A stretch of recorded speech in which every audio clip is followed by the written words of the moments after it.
iPhone 12 PM pound receiver cable replacement operation.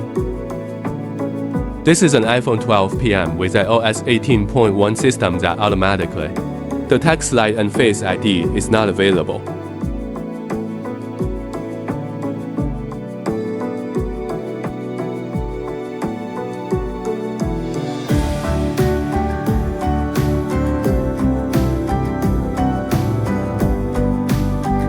Take out the Pound L3 repair instrument. Plug in main set sensor pair expansion port. Will automatically jump to the relevant page. Take out Pound receiver cable. Buckle the cable onto the repair expansion board.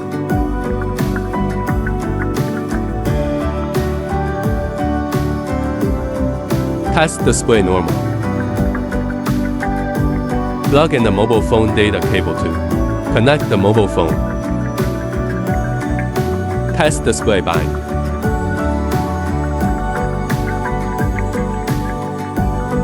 Show write success.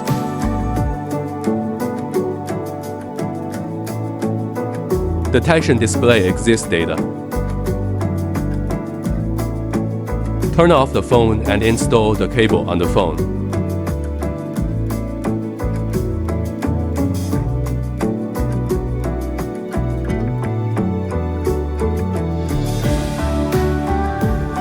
Automatic light sensing and Face ID have been successfully repaired.